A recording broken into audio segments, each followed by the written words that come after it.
اهدنا الصراط المستقيم.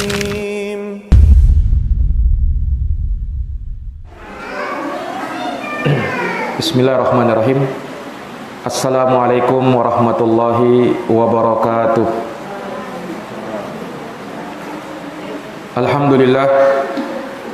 Alhamdulillahi rabbil alamin. Wa bihi nasta'inu ala umuri dunya waddin. Asyhadu an la ilaha illallah wahdahu la syarikalah, ilahul awwalina wal akhirin. Wa asyhadu anna Muhammadan abduhu wa rasuluhu shadiqul amin. Sallallahu alaihi wa ala alihi wa sahbihi wa man tabi'ahum bi ihsanin ila yaumiddin wa sallama tasliman katsira, amma ba'd. Allahumma la ilma lana illa ma 'allamtana innaka antal alimul hakim.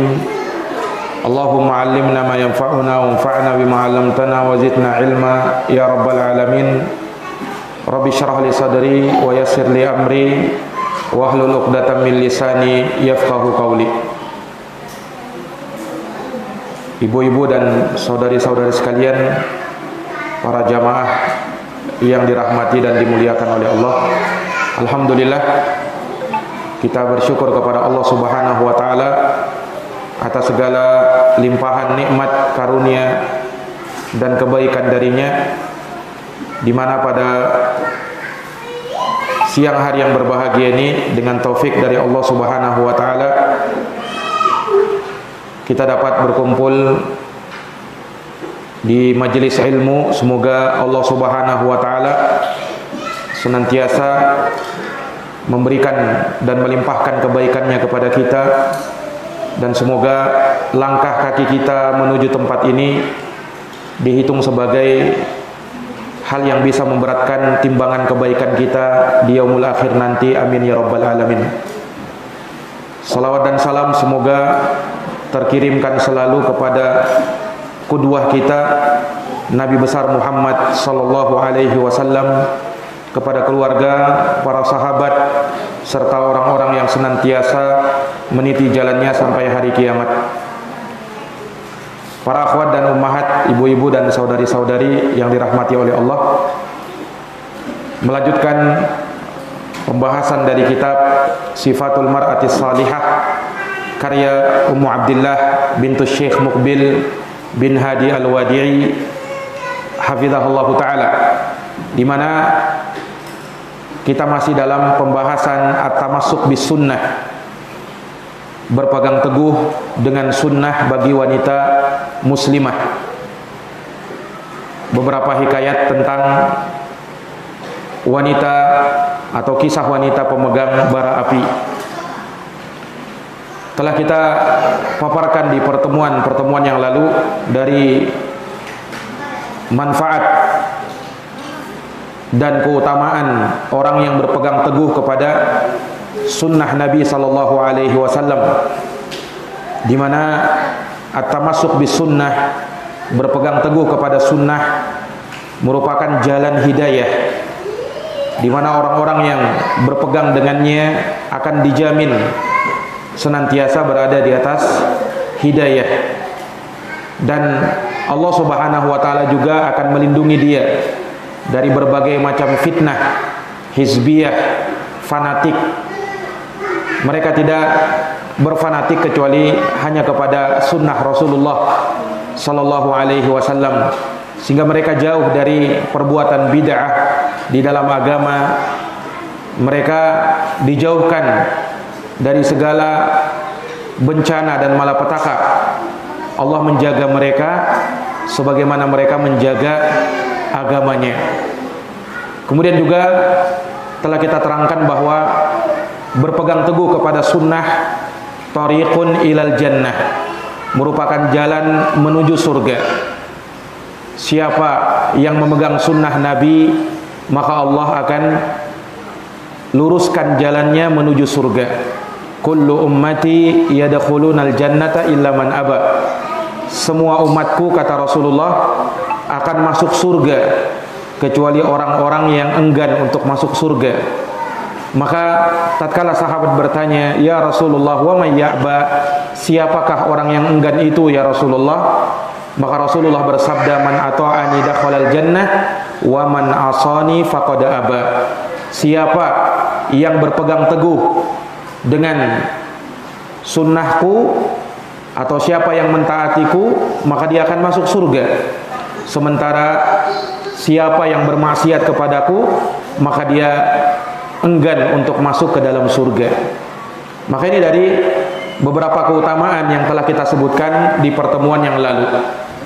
Maka kita akan lanjutkan beberapa faidah dan keutamaan besar berpegang teguh dengan sunnah, khususnya bagi wanita muslimah. Di sini kata beliau, at-tamassuku bis sunnati ismatun wa makhrajun minal fitan.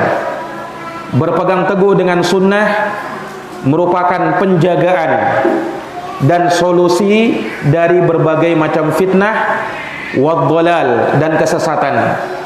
Ismatun minal wuqu' fil fitan, dan penjagaan dari terjatuh ke dalam fitnah, wa makhrajun liman waqa'a fiha, dan solusi jalan keluar bagi siapa yang jatuh ke dalam fitnah tersebut. Maka ini dari keutamaan berpegang teguh dengan sunnah. Orang yang berpegang teguh dengan sunnah berarti dia telah menjaga dirinya dari berbagai macam fitnah dan kesesatan. Orang yang berpegang teguh dengan sunnah, maka dia telah berpegang dengan hal yang tepat sebagai solusi dan jalan keluar dari selamat daripada kesesatan dan dari fitnah-fitnah yang ada. Bahkan kalaupun dia terjatuh ke dalam fitnah, maka dengan berpegang teguh kepada sunnah, ini merupakan solusi bagi dia, jalan keluar untuk bisa keluar dari fitnah tersebut. Fitnah yang dimaksud di sini entah itu fitnah syahwat maupun fitnah syubhat. Karena fitnah itu ada dua. Ada fitnah syahwat yang berbau maksiat, pelanggaran-pelanggaran dalam agama, dosa, dan semisal itu. Dan ada fitnah syubhat, kerancuan dalam pemahaman, dibuat dia ragu dalam agamanya. Ini fitnah. Maka dengan berpegang teguh kepada sunnah, maka dia akan diberikan kesabaran untuk menangkal fitnah syahwat, dan dia akan diberikan ilmu untuk menangkal fitnah syubhat. Sehingga segala fitnah yang datang, entah dari depan maupun belakang, entah dari samping kanan maupun samping kiri, dapat teratasi tatkala dia berpegang teguh kepada sunnah. Bahkan semua masalah, semua problem yang kita hadapi di dunia ini, apapun itu, kalau kita mau berpegang teguh kepada sunnah, maka insya Allah akan ada jalan keluarnya. Nah, Allah Subhanahu wa taala berfirman di dalam Al-Qur'an, "Wa may yattaqillaha yaj'al lahu makhrajan wa yarzuqhu min haitsu la yahtasib." Barang siapa yang bertakwa kepada Allah, maka Allah akan adakan baginya jalan keluar, dan dia akan diberi rezeki dari arah yang ia tidak sangka-sangka. Dia akan diberi rezeki dari arah yang ia tidak sangka-sangka. Dan termasuk dari ketakwaan kepada Allah, manakala dia berpegang teguh kepada sunnah, maka Allah akan mudahkan segala urusannya. Allah akan bukakan jalan keluar dari segala problemnya, bahkan diberi rezeki dari arah yang ia tidak sangka-sangka. Allah akan berikan rezeki kepada dia dari arah yang dia tidak sangka-sangka. Maka ini dari keutamaan berpegang teguh kepada sunnah Nabi Sallallahu Alaihi Wasallam. Di sini beliau sebutkan hadis, kata beliau, akhrajat Tirmidzi min haditsil Irbad ibni Sariyah radhiyallahu anhu. Dalam hadis riwayat Imam Tirmidzi pada nomor hadis 2676, min haditsil Irbad ibni Sariyah, dari hadis Irbad ibni Sariyah radhiyallahu anhu qala, beliau berkata, wa'adhana Rasulullah sallallahu alaihi wasallam yauman ba'da salatil ghada. Suatu hari Rasulullah sallallahu alaihi wasallam pernah memberikan wejangan kepada kami setelah salat subuh. mau'izatan balighah, suatu nasihat yang sangat mendalam. Darafat minhal uyun, yang membuat air mata berlinang. Wa wajilat minhal qulub, dan membuat hati-hati pun bergetar. Faqala rajulun, maka ada seorang yang bertanya kepada Rasulullah, inna hadhihi mau'izatu muwaddi'in, sesungguhnya ini adalah nasihat orang yang ingin berpisah. Famadza ta'hadu ilaina ya Rasulullah, maka apa yang kau perintahkan kepada kami ya Rasulullah?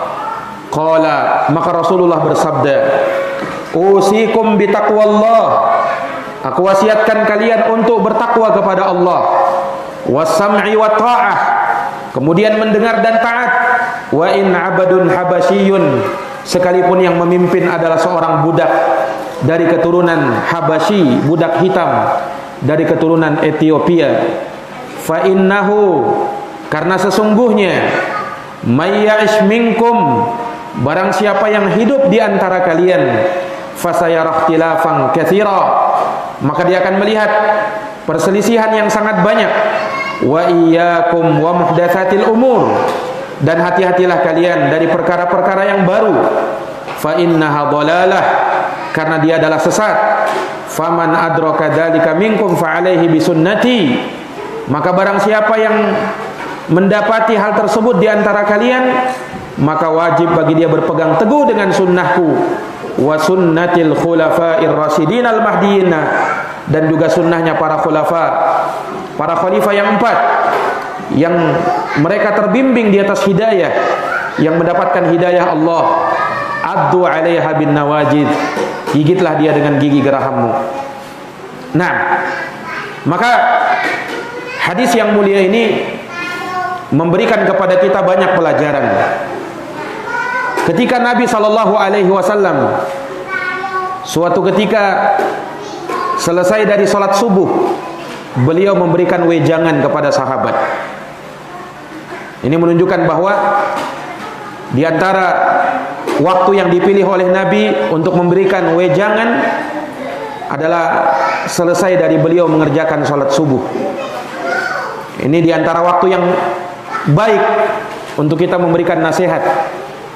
Ketika manusia kebanyakannya baru bangun dari tidurnya, kemudian mengerjakan sholat subuh, setelah itu mereka mendapatkan siraman-siraman rohani, ini akan merasuk ke dalam hatinya dan akan lebih cepat terserap di dalam jiwanya sehingga dia bisa mengamalkannya. Sebagaimana Nabi, beliau di dalam hadits ini memberikan wejangan selesai dari mengerjakan sholat subuh. Dan lihat bagaimana wejangan yang diberikan oleh Nabi, nasihat yang diberikan oleh Nabi, mau'izatan balighah, nasihat yang sangat mendalam. Ini yang seharusnya diberikan oleh seorang da'i yang mengajak kepada agama Allah. Dia berusaha, nasihat yang dia berikan nasihat yang sangat mendalam, nasihat yang sangat mengena, nasihat yang sangat membuat hati-hati manusia menjadi tersentuh karenanya. Nasihat yang sangat mendalam. Lihat bagaimana para sahabat ketika itu mendengarkan nasihat mendalam dari Nabi. Darafat minhal uyun, membuat air mata berlinang. Wa wajilat minhal qulub, dan membuat hati-hati bergetar. Inilah tanda keimanan. Ketika ayat-ayat Quran dibacakan, hati terasa bergetar karenanya. Orang-orang yang beriman seperti itu. Idza dzukirallahu, apabila disebutkan ayat-ayat Allah, wajilat minhal qulub, kalau disebutkan nama Allah, maka akan bergetar hati-hati mereka. Wa idza tuliyat alaihim ayatuhu zadathum imana, dan apabila dibacakan ayat-ayat Allah, maka bertambahlah iman-iman mereka. Itu tanda keimanan. Dan seseorang hendaknya membiasakan hatinya untuk bersedih dan merasa takut dengan ancaman-ancaman di dalam Al-Quran, karena itu adalah buah dari keimanan. Rasa takut adalah ibadah. Seseorang manakala dia menangis karena dia takut kepada Allah, dia takut dengan dosa-dosanya, ini menunjukkan bahwa hamba tersebut adalah hamba yang mempunyai hati yang lembut. Makanya salah satu dari golongan manusia yang akan dinaungi oleh Allah, hari yang tiada naungan kecuali naungannya Allah, kata Nabi SAW, wa rajulun dzakarallaha khalian fafadat ainah. Seseorang yang berzikir kepada Allah, mengingat Allah, saking khusyuknya di dalam berzikir, maka berlinanglah air matanya. Maka seseorang yang menangis karena Allah, ini menunjukkan bahwasanya dia punya hati yang lembut, mudah tersentuh dengan nasihat-nasihat kebaikan, dengan ayat-ayat Allah dan hadits-hadits Rasulullah sallallahu alaihi wasallam. Tetapi kalau manusia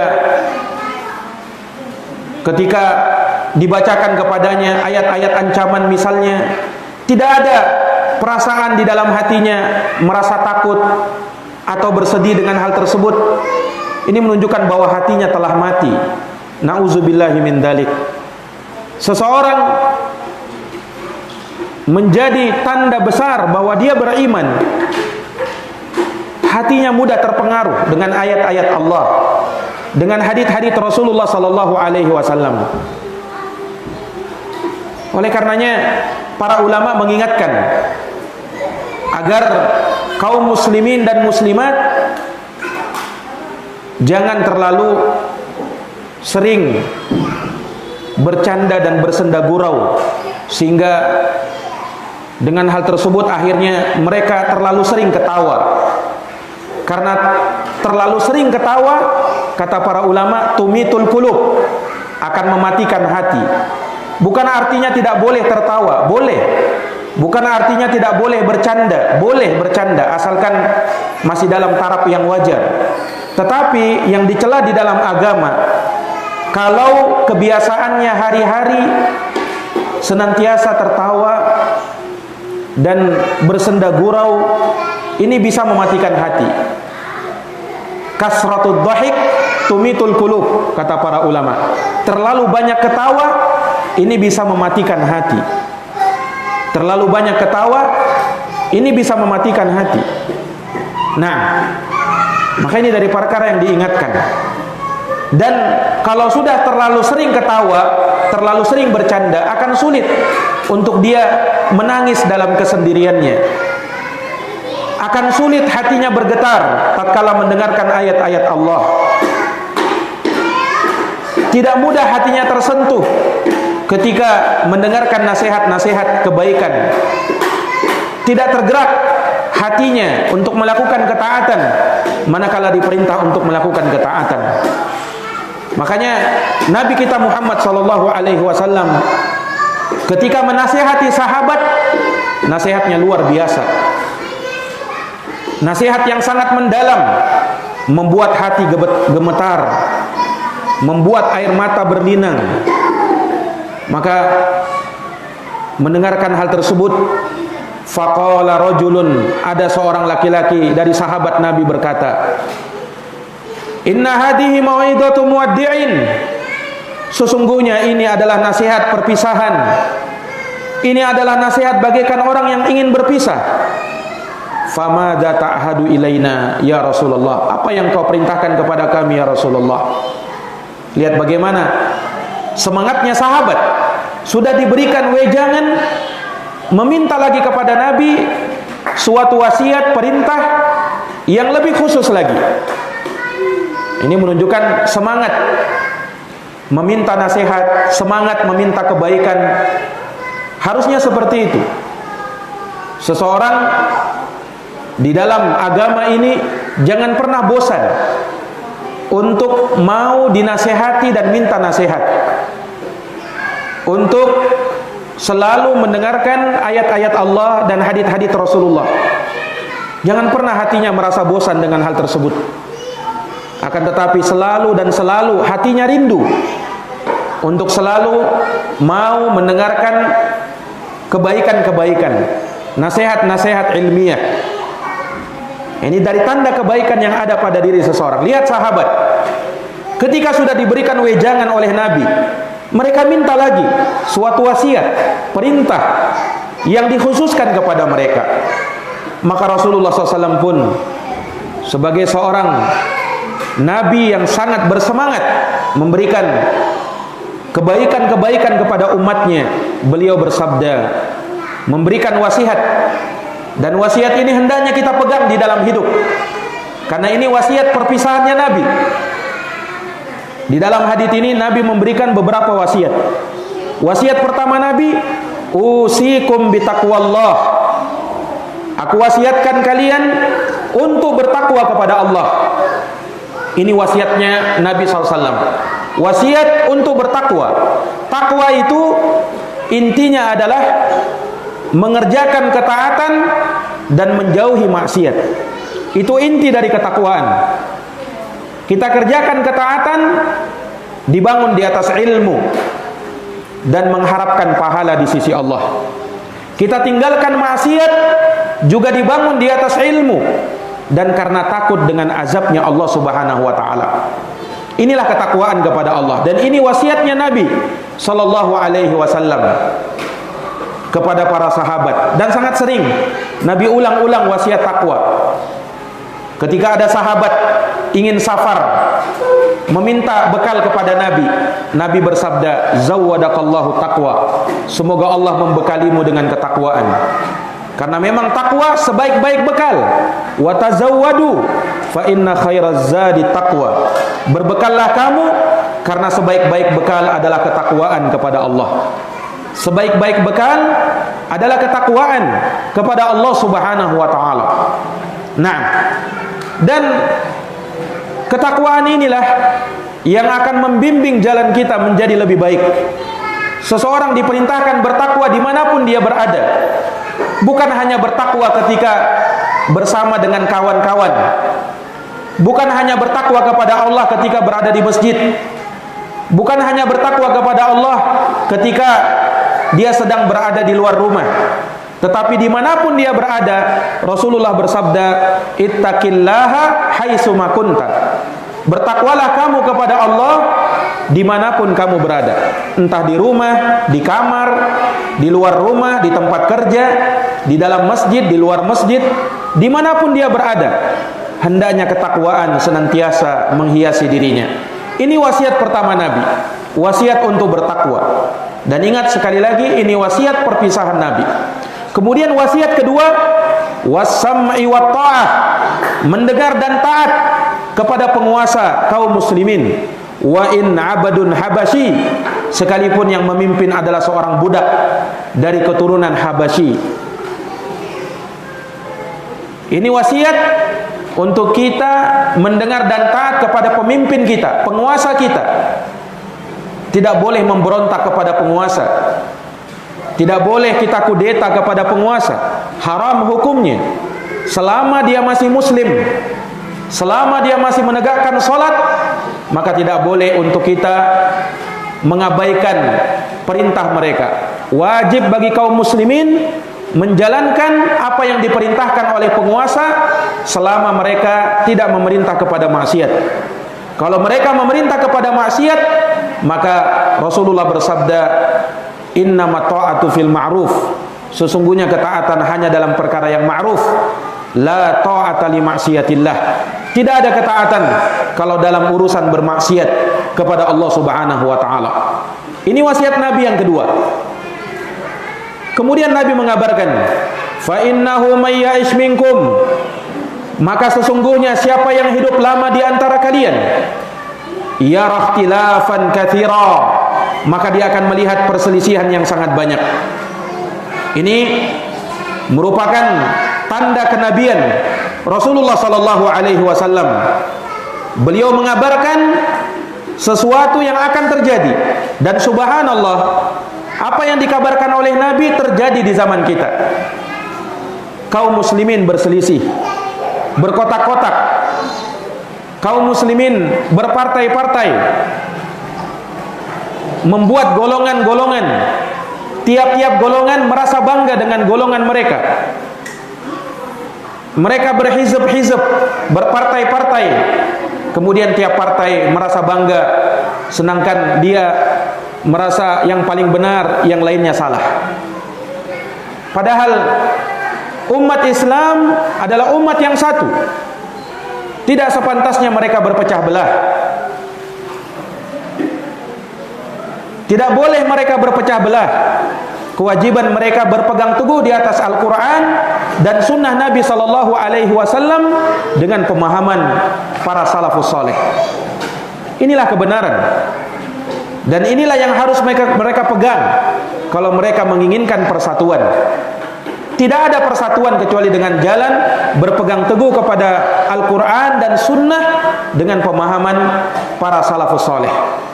Nah, kemudian Nabi mengingatkan juga, wa iyyakum wa muhdatsatil umur. Hati-hati kalian dari perkara-perkara baru, perkara-perkara bid'ah di dalam agama. Fa innaha dolalatun, karena sesungguhnya bid'ah itu adalah sesat.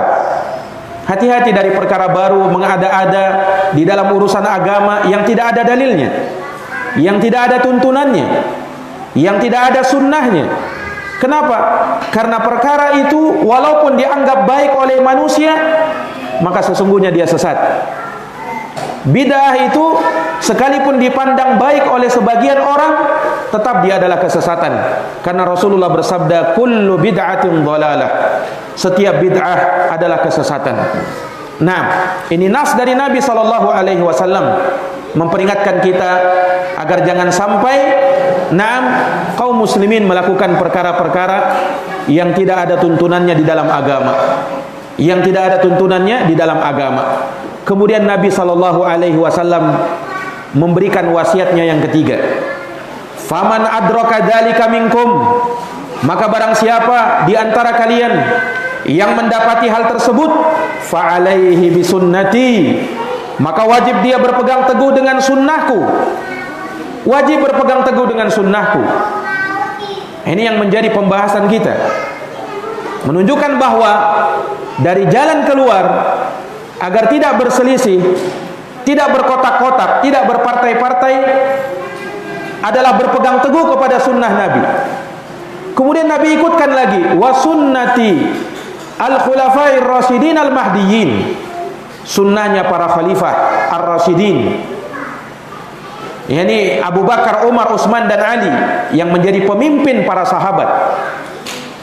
Ini isyarat berpegang teguh kepada sunnah Nabi tidak akan sempurna kalau tidak berpegang teguh dengan sunnahnya para sahabat. Kemudian Nabi tekankan lagi, abdu 'alaiha bin nawajid, gigitlah dia dengan gigi geraham kalian. Gigitlah dia dengan gigi geraham kalian. Artinya pegang teguh dia. Jangan pernah melepas sunnah Nabi SAW. Apapun yang terjadi, dimanapun kita nanti ditempatkan, maka jangan pernah kita mengabaikan sunnahnya Nabi SAW. Jangan pernah kita lepas dari pengajian-pengajian sunnah. Hendaknya kita senantiasa istiqomah berada di atasnya sampai akhir hayat kita. Sampai akhir hayat kita, kita berdoa dan bermohon semoga kita diwafatkan di atas sunnah dan berpegang teguh di atas sunnah Nabi SAW. Maka Ummu Abdillah berkata, fatamassaki bis sunnati litaflahi, maka berpegang teguhlah kalian wahai para wanita muslimat dengan sunnah Nabi, niscaya kalian akan beruntung. Wala taj'ali umraki tujarib min hin ila akhar, dan janganlah kau jadikan umurmu hanya sekedar melancong ke sana kemari, tidak jelas arah dan tujuan kalian. Jangan kalian sia-siakan waktu yang Allah berikan untuk hal yang sia-sia. Jangan. Waktu dan umur kalian adalah modal hidup kalian. Jangan pernah disia-siakan untuk hal-hal yang tidak bermanfaat. Lakukan yang bermanfaat. yang bisa membuat kita mulia di sisi Allah, yang membuat diri-diri kita bisa menjadi bidadari di dalam surga Allah Subhanahu wa taala kelak. Jangan jadikan kita menjadi bara api yang akan menghuni api neraka, naudzubillahi min dzalik. Kemudian kata beliau, mengingatkan kepada kaum muslimat hendaknya memanfaatkan umur dengan sebaik-baiknya, karena umur kita tidak terasa. Mungkin sekarang kita masih merasa muda, umur saya masih muda, kulit saya masih kencang, belum berkeriput.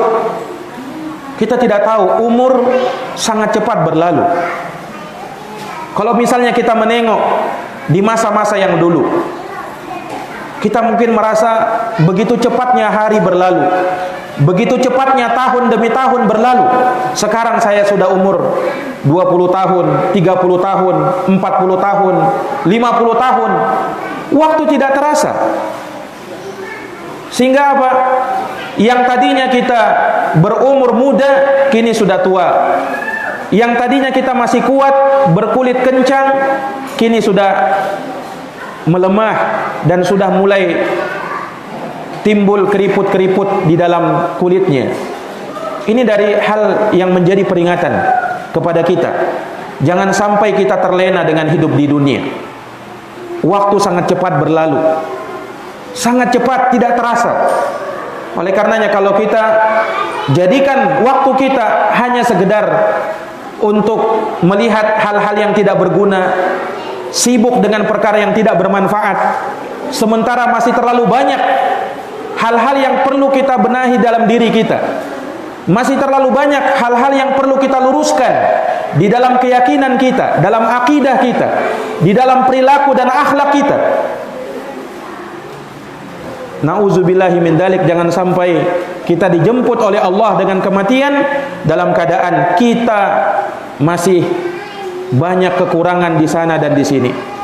Nah, maka beliau ingatkan, jangan sampai seperti itu. Wa anti fi hizbin fahada khasaratun wa mudhi'atun lil waqt.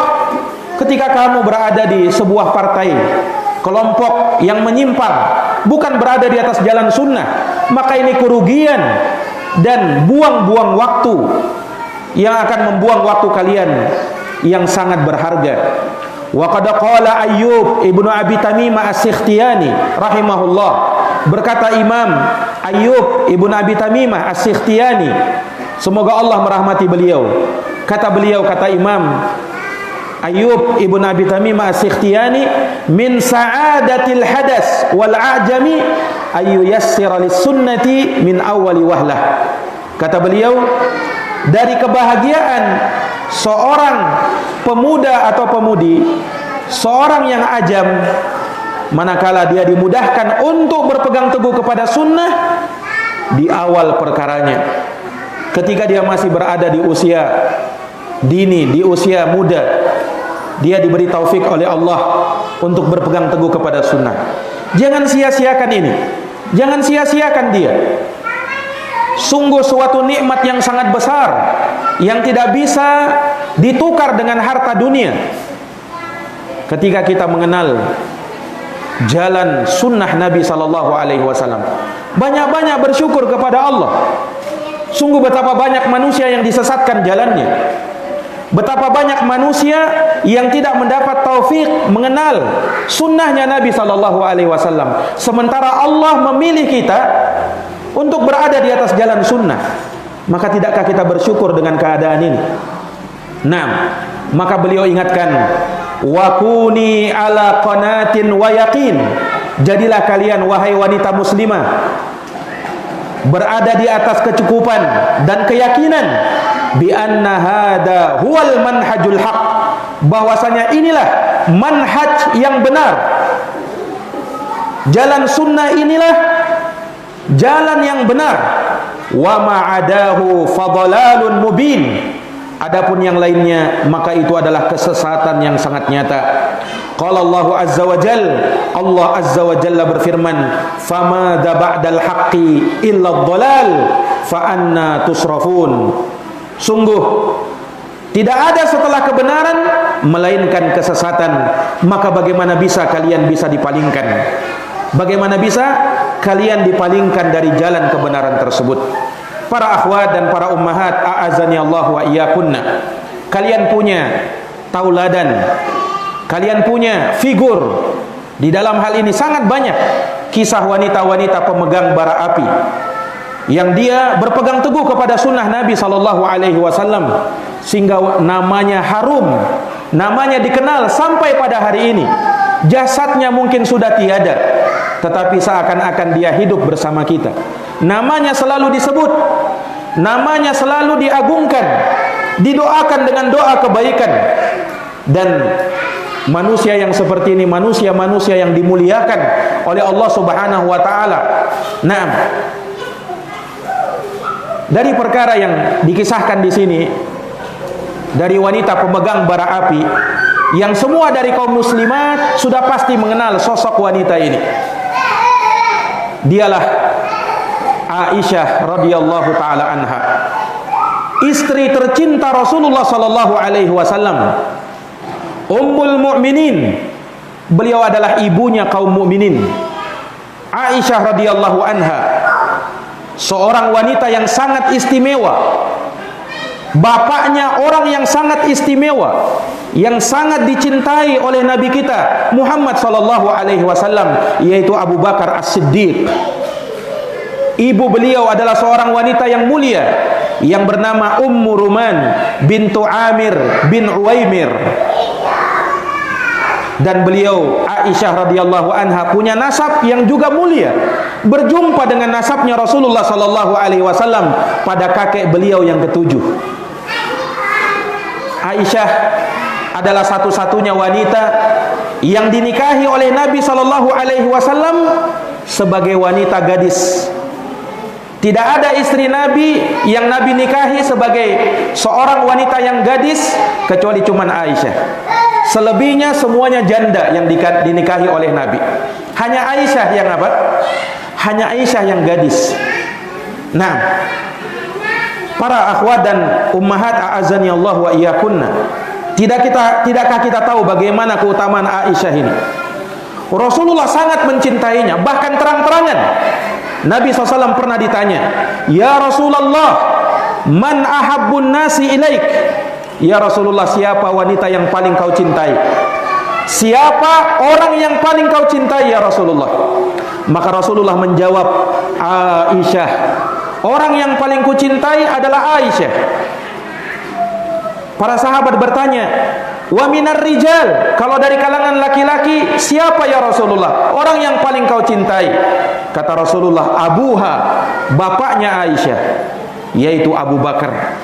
Subhanallah, anak dan bapak sangat dicintai oleh Nabi sallallahu alaihi wasallam. Nah, oleh karena keutamaan ini sampai ulama berbeda pendapat, mana yang lebih utama, Aisyah ataukah Khadijah?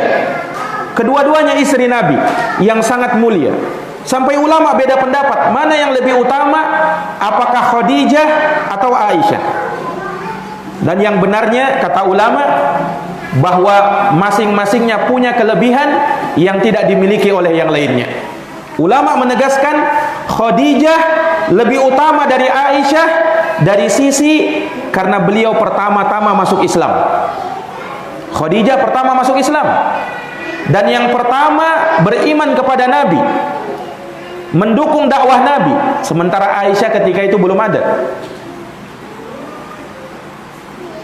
Namun dari sisi lain kata ulama, Aisyah lebih utama daripada Khadijah dari sisi beliau adalah wanita yang diberikan oleh Allah Subhanahu wa taala ilmu dan kecerdasan yang tidak dimiliki oleh Khadijah. Yang tidak dimiliki oleh Khadijah radhiyallahu taala anha. Para akhwat dan para ummahat, a'azani Allah wa iyyakunna. Aisyah ini dikenal sebagai wanita yang sangat cerdas. Nah, bahkan dikatakan sebagai afqahun nisa, wanita yang paling faqih dari kalangan umat ini. Beliau masuk dalam 7 orang sahabat yang paling banyak meriwayatkan hadis dari Nabi, yang hadisnya di atas 1000. Salah satunya adalah Aisyah radhiyallahu taala anha. Beliau meriwayatkan hadis dari Nabi sekitar 2210 hadis. Itu yang diriwayatkan oleh Aisyah radhiyallahu taala anha. Sehingga sangat banyak hadis-hadis yang dinukil oleh beliau, terutama hadis-hadis ketika Nabi berada di rumahnya. Kalau Nabi berada di luar rumah, banyak sahabat laki-laki yang meriwayatkan hadis dari beliau. Tapi ketika Nabi berada di rumahnya, maka yang banyak meriwayatkan hadis adalah istri-istri beliau, dan yang terdepannya adalah Aisyah radhiyallahu taala anha. Ya, sampai-sampai ya Aisyah ini karena saking dicintainya oleh Nabi sallallahu alaihi wasallam, Nabi kalau sudah berada di rumahnya Aisyah, berbunga-bunga hatinya Nabi. Dan terlihat Nabi sangat bergembira kalau tiba gilirannya Aisyah. Kalau tiba gilirannya Aisyah, Nabi bermalam di rumahnya Aisyah. Sampai disebutkan ceritanya bahwa para sahabat mereka sering memberi hadiah kepada Nabi. Tetapi para sahabat ini nanti mau memberi hadiah ketika Nabi bermalam di rumahnya Aisyah. Baru para sahabat memberi hadiah kepada Nabi. Kenapa? Mereka menunggu waktu yang tepat ketika hati Nabi sedang berbunga-bunga, baru mereka beri hadiah kepada Nabi. Dan sahabat tahu bahwa Nabi hatinya berbunga-bunga ketika berada di rumah Aisyah radhiyallahu anha. Maka akhirnya kalau Nabi di rumah Aisyah, selalu banyak hadiah-hadiah datang kepada Nabi. Akhirnya membuat sebagian istri Nabi yang lain cemburu dengan Aisyah. Maka disebutkan sebagian istri Rasulullah datang kepada Ummu Salamah, mengadukan kepada Ummu Salamah tentang perkara ini. Wahai Ummu Salamah, kita melihat bagaimana para sahabat mereka selalu memberi hadiah kepada Nabi, tapi kenapa selalu berada di rumah Aisyah? Tidak pernah ketika berada di rumah kami mereka memberi hadiah. Tolong beritahukan kepada Nabi, wahai Ummu Salamah. Karena Ummu Salamah juga di antara istri yang sangat dekat dengan Nabi. Mereka mengadu kepada Ummu Salamah supaya Ummu Salamah berbicara kepada Nabi agar jangan sahabat ini hanya memberi hadiah ketika berada di rumahnya Aisyah radhiyallahu anha. Maka datanglah Ummu Salamah kepada Nabi mengadukan perihal tuntutan istri-istri beliau yang lain agar sahabat juga memberi hadiah kepada Nabi ketika berada di rumah istri yang lain, bukan hanya di rumah Aisyah saja. Ketika Ummu Salamah mengatakan hal tersebut, Rasulullah cuma diam. Kemudian Ummu Salamah bertanya lagi kepada Nabi, wahai Nabi, wahai Rasulullah, wahai suamiku, sesungguhnya istri-istrimu mengadukan kepadaku agar kamu memberitahukan kepada sahabat agar sahabat jangan hanya memberi hadiah ketika berada di rumah Aisyah saja. Nabi tetap berpaling dari Ummu Salamah. Sampai 3 kali Ummu Salamah berkata. Maka Rasulullah pun marah ketika Rasulullah mengatakan, wahai Ummu Salamah, jangan kau ganggu aku dengan Aisyah radhiyallahu anha. Sungguh tidak ada wanita yang aku, kata Nabi, berselimut dengan seorang wanita kemudian turun wahyu kepadaku kecuali hanya Aisyah sendiri. Maksudnya Nabi ingin menyebutkan keutamaan Aisyah dibandingkan istri yang lain. Aisyah ini, bayangkan, wahyu tetap turun kepadaku sekalipun aku masih berada dalam satu selimut dengan Aisyah. Wahyu tetap turun dan tidak ada seorang pun dari istriku yang seperti itu kecuali Aisyah. Menunjukkan bahwa Aisyah ini wanita yang sangat istimewa di hadapan Allah Subhanahu wa taala. Maka wajar Nabi membela beliau, Aisyah radhiyallahu taala anha, dibandingkan dengan istri-istri yang lain. Bukan artinya istri Nabi yang lain tidak utama, tidak. Istri Nabi semuanya wanita-wanita yang mulia, wanita-wanita yang sangat utama. Tetapi kalau dibandingkan dengan Aisyah, maka keutamaannya kalah dibandingkan dengan Aisyah. Kalau dibandingkan dengan Aisyah, maka keutamaannya kalah dibandingkan dengan Aisyah radhiyallahu taala anha. Nah, ini dari keutamaan Naam Aisyah dibandingkan dengan istri-istri yang lainnya. Iya. Nah, Aisyah ini beliau menjadi wanita yang sangat utama seperti ini. Kenapa?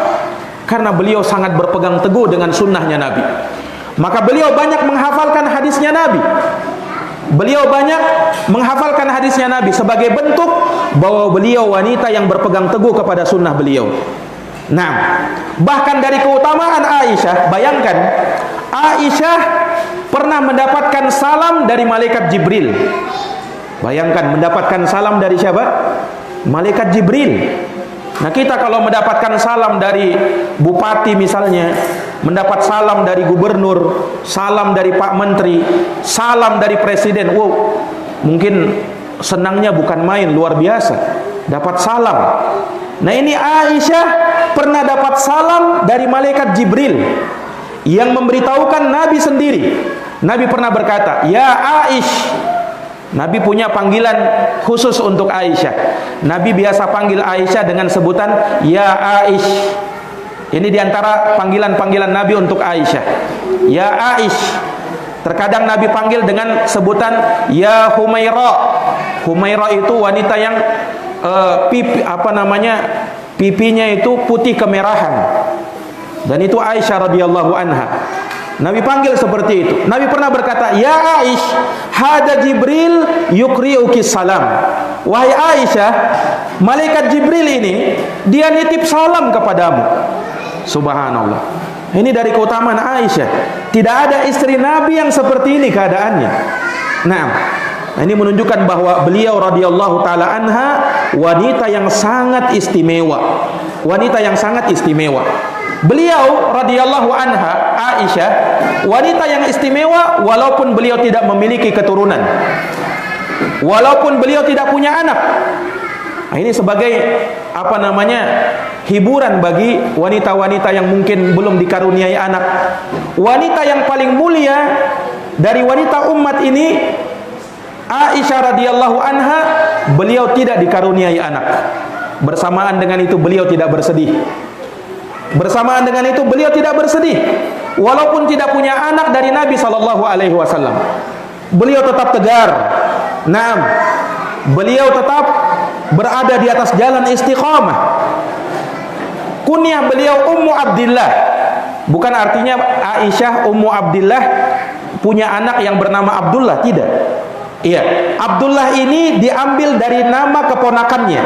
Jadi Aisyah ya punya keponakan yang bernama Abdullah.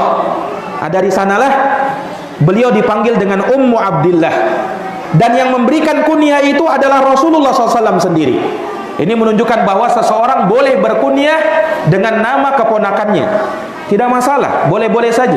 Sebagaimana Aisyah kunyahnya dengan nama keponakannya sendiri. Nah, yaitu Abdullah. Maka beliau dikenal dengan Ummu Abdillah radhiyallahu taala anha. Nah, dan Aisyah radhiyallahu anha beliau wafat di bulan Ramadan. Beliau wafat pada tanggal 17 Ramadan di tahun 58 Hijriah. Dan umur Aisyah ketika itu 66 tahun. Dan beliau dimakamkan di Baqi sesuai wasiat beliau radhiyallahu taala anha. Nah, dan Aisyah ini selain dikenal sebagai wanita pemegang bara api, wanita yang berpegang teguh kepada sunnah Nabi, beliau radhiyallahu anha dikenal juga sebagai wanita yang sangat dermawan. Wanita yang sangat dermawan. Beliau radhiyallahu anha ya pernah disebutkan oleh salah seorang keponakan beliau. Naam, diceritakan dari Urwah bin Zubair. Kata Urwah, "Ra'aituha tuqsimu sab'ina alfan wa hiya tarqa'u dir'aha." Aku pernah melihat Aisyah bersedekah dengan 70.000 dirham. Padahal beliau sedang menambal bajunya. Subhanallah. Ini kedermawanan Aisyah. 70.000 dirham. 70.000 dirham kalau dihitung ke rupiah, ya, dahulu orang bisa beli kambing itu dengan 10 dirham. Sehingga kalau kita konversikan, misalnya harga kambing sekitar 2 juta satu ekornya pada hari ini, maka 70.000 itu sama dengan 14 miliar. Itu yang pernah disumbang oleh Aisyah radhiyallahu anha. Dalam satu riwayat, beliau pernah menyumbang sekitar 20 miliar. Itu sumbangan Aisyah radhiyallahu anha. Nah, ini menunjukkan bagaimana kedermawanan beliau radhiyallahu anha. Maka tidak salah ketika Nabi pernah bersabda menyebutkan keutamaan Aisyah, fadlu Aisyah ala sairin nisa kafadlis sarid ala sairit ta'am. Keutamaan Aisyah dibandingkan dengan wanita-wanita yang lain seperti keutamaan sarid di atas seluruh makanan yang ada. Sarid itu makanan yang paling istimewa di zaman Nabi. Jadi Aisyah kata Nabi dibandingkan dengan wanita lain seperti keutamaan makanan yang paling lezat dibandingkan dengan seluruh makanan yang lain. Nah ini para akhwat dan ummahat a'azani Allahu wa iyyakunna. Nah, maka demikian mungkin ya dari kisah Aisyah radhiyallahu anha yang kita bisa ambil dan petik pelajaran darinya. Naam, dan beliau adalah seorang wanita yang tentunya tidak diragukan, wanita yang berpegang teguh kepada sunnah Nabi SAW, sehingga nama beliau sangat harum, ya, didoakan oleh kaum muslimin menjadi ummul mukminin, ibunda kaum muslimin. Tidak ada yang membenci Aisyah kecuali hanya satu golongan saja, yaitu Syiah Rafidah, yang mereka memfitnah Aisyah, menjelek-jelekkan Aisyah, padahal beliau wanita yang sangat mulia, wanita naam yang sangat harum namanya, ya, dan wanita yang punya keutamaan di sisi Allah Subhanahu wa taala dan Rasulnya. Mudah-mudahan kajian kita di malam atau di siang hari ini bermanfaat. Hadanallahu wa iyyakum ajmain. Subhanakallahumma wa bihamdik, asyhadu an la ilaha illa anta, astaghfiruka wa atubu ilaik. Wassalamualaikum warahmatullahi wabarakatuh.